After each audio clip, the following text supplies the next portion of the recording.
Pinalawak pa ng pamahalaan ang pamahagi ng tig 10 kilong bigas sa ating mga kababayan na dinala pa mismo ni First Lady Liza Araneta Marcos sa Maynila. Lubos naman ang pasasalamat ng mga benepisyaryo sa gobyerno, kabilang ng mga senior citizens na matyagang nag-abang sa rice program. Si Angelo Calixtro nakatutok.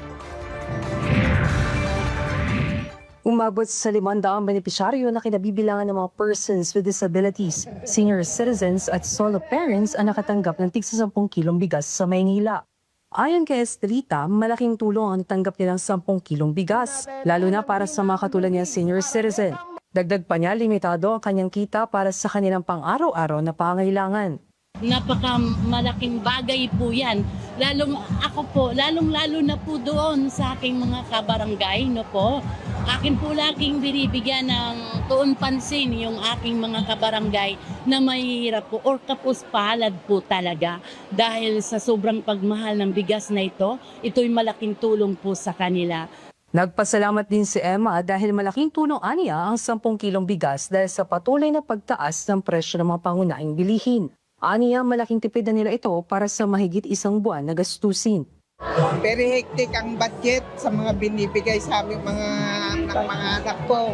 Ang hirap pagkasyahin po.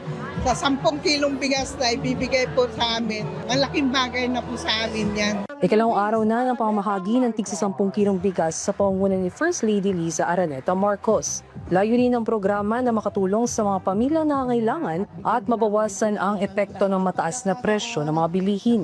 Bilang isang ina, mahalaga sa atin yung may pagkain sa table.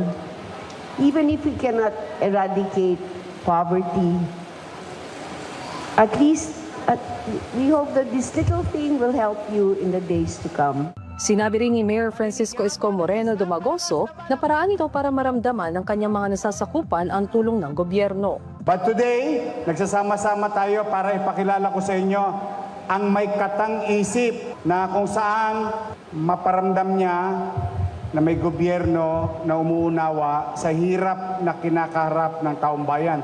Sa ganito pamamaraan, maibsan man lamang yung pang-araw-araw nating gastusin. At saka, ang pinaka-importante sa lahat, mayaman, middle class, mahirap, kakain ng correct. Bigas is life.